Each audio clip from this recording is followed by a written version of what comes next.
Acredito que o motivo pelo qual eu mais tenha demorado a analisar esse livro com vocês é justamente porque pra mim é muito difícil mesmo falar concisamente daquele que é meu livro nacional favorito de todos os tempos.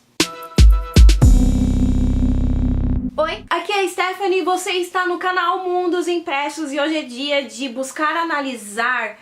Eu vou tentar, tá, gente, de um jeito bem conciso, o meu livro favorito das galáxias nacional, no caso, que é O Cortiço, do Aloysio de Azevedo. E por onde começar, né, minha gente, com esse livro que traz uma série de histórias dentro de mais uma série de histórias. Contando pra vocês que esse tal de Cortiço é um local em que vive uma série de pessoas de todos os tipos, de todas as cores, ainda que seja em sua grande maioria negras. Mas claro, sempre completamente pobres. Dentro desse lugar apertado, sufocante, minúsculo, as pessoas se amontanham. Esses cubículos são sujos, são podres, eles praticamente estão caindo aos pedaços. E isso faz com que a vida dessas pessoas seja ainda mais miserável. Quase como se fosse uma outra maneira de a sociedade esfregar na cara dessas pessoas que elas não servem, não valem um centavo sequer, que elas valem muito, muito menos do que animais. E aonde está esse cortiço? Basicamente no Rio de Janeiro, em meados do século XIX. Momento em que o Império se estabelecia em território brasileiro e inaugurava o que seria conhecido como a cidade brasileira mais modernizada. Mas a ironia está no fato de que a cidade mais modernizada também é a cidade mais suja, mais podre e mais nojenta. Porque nas beiradas, nos morros, escondia-se a parte da população que as pessoas mais gostariam de excluir. Tô falando dos empregados, mineiros, ex-escravos, prostitutas e por aí vai. Toda aquela parcela da população que se varre para debaixo do tapete. Pessoas que servem simplesmente como massa de manobra para quem realmente importava naquela época. A tal da burguesia que provava pela primeira vez o gostinho do poder que o capitalismo finalmente lhe rendia, não importando quantas pessoas deixassem mortas pelo caminho.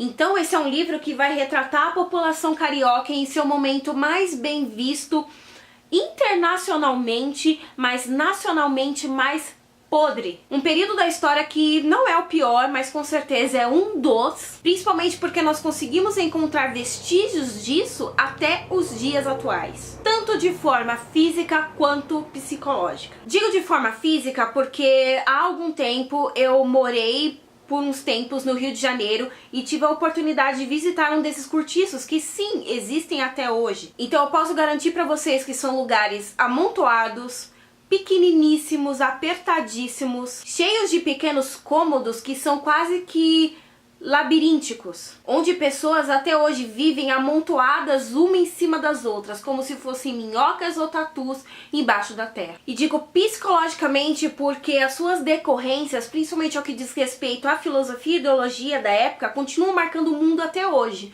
E eu tenho certeza que vai continuar marcando por muitos e muitos séculos. E eu estou basicamente falando sobre a estética literária em que esse livro foi criado, o naturalismo. Período da história em que o mundo se desenvolvia de maneira desenfreada e com isso a desigualdade social crescia em uma velocidade assombrosa, fazendo com que as pessoas fossem cada vez mais miseráveis e consequentemente tratadas como baratas. Com isso, o naturalismo chega através da literatura para, de certa maneira, desmascarar e retratar a maneira com que as pessoas eram tratadas como seres miseráveis. Com essa realidade, o naturalismo chega para mostrar, para retratar essa podridão humana. E é também por isso que os textos, os livros escritos nessa época com essas características eram conhecidos como romances de tese, uma literatura engajada, justamente porque ela tinha como propósito denunciar, desmascarar toda essa podridão humana, a faceta mais crua, mais podre, mais primitiva e instintiva do ser humano, como se nós fôssemos um bando de animais. Tanto é que não só nessa narrativa, mas como em qualquer outra da mesma estética, os autores costumam descrever as atitudes de seus personagens como se eles fossem animais, utilizando uma figura de linguagem que a gente chama de zoomorfização. E é através dessa ferramenta de linguagem que os autores conseguem colocar seus personagens no perfil mais instintivo e primitivo possível. Porque todos os personagens nesses textos são levados pelo instinto, são levados pelo desejo, como se fossem um bando de bois e vacas sem rumo. E o que seria esse rumo? Seria um caminho que finalmente os tiraria desse cortiço, nesse destino imutável que também o naturalismo chama de determinismo. Tem um vídeo explicando bem detalhadamente para vocês o que foi o determinismo no naturalismo, eu vou linkar aqui para vocês,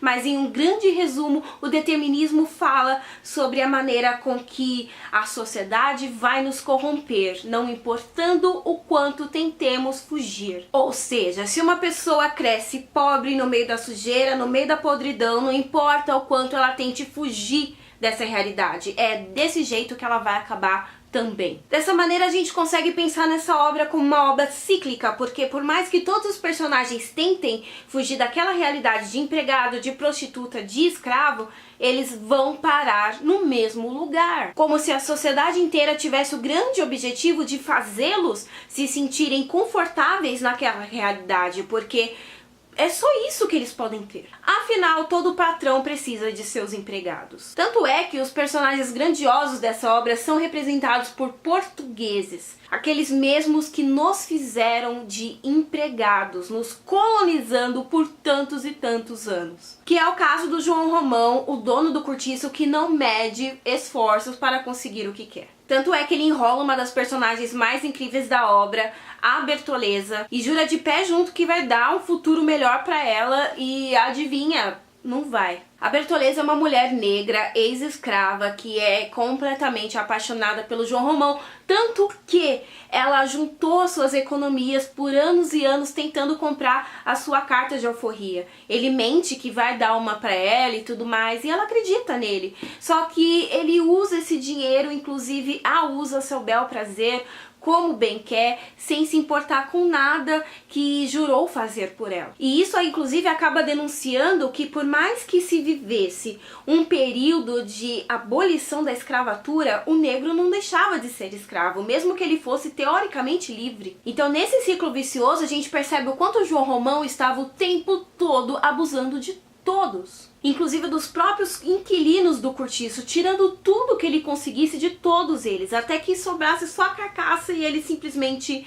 jogasse fora. Mas esses personagens não são os únicos presos pelo determinismo, já que todo e qualquer personagem nessa obra aqui vai sentir na pele o que é ter esse imã que o prende naquele mesmo lugar. Seja o Jerônimo, que por iniciar o romance sendo o gerente da empresa, por estar envolvido nesse clima de preguiça, nesse clima de sujeira, nesse clima de irresponsabilidade, ele se torna exatamente assim. Ou então a Pombinha, que apesar de ser iniciada na obra como aquela bela recatada e do lar, que por mais que sua mãe faça milhares de esforços para mantê-la na linha, acaba se tornando mais uma prostituta no meio desses cubículos. E nesse tudo, a única coisa que sobra é o nosso Cortiço, o personagem principal, que o tempo todo ele sofre um processo de humanização, porque ele cresce com a desgraça alheia, como se ele se alimentasse da desgraça,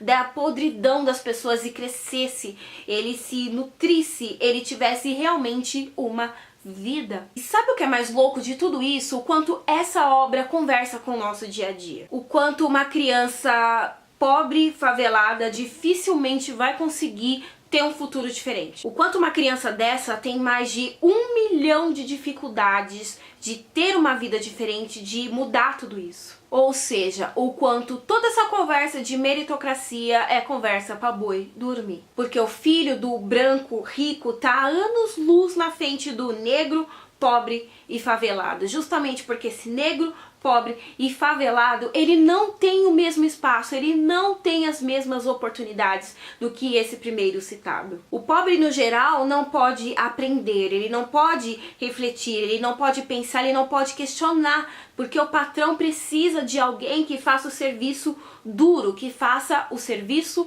sujo. O serviço sujo que cada um dos moradores de O Cortiço faz pelo João Romão, faz pelo Miranda, trabalhando arduamente, sem retorno nenhum, para ganhar uma mixaria no final do mês que não dá nem para ter uma vida digna. E eu não sei ainda como pessoas podem não idolatrar esse livro, porque ele é genial. Tanto que eu tenho certeza que eu ficaria aqui mais 1 milhão de anos falando sobre ele. Inclusive, eu deixo aqui a proposta, se vocês quiserem mais vídeos relacionados ao Cortiço, nem que seja somente a análise da humanização do Cortiço, a análise dos personagens em si, me deixem nos comentários, vai ser um prazer fazer, porque, olha, eu amo esse livro, eu idolatro a genialidade desse livro. Tanto que o link de compra dele vai estar aí no box de informações junto com o link do nosso sorteio. Não deixem de participar, por favor. E não se esqueçam, esse livro é atemporal, esse livro é eterno. Porque por mais que ele retrate só um pedacinho da população do século XIX,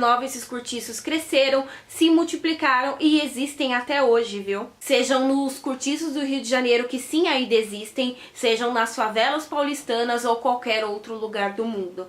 Não se esqueçam do poder desse livro e o quanto ele denuncia a realidade do mundo. Mas, enfim, se quiserem mais, me deixem nos comentários. Por hoje eu vou ficando por aqui.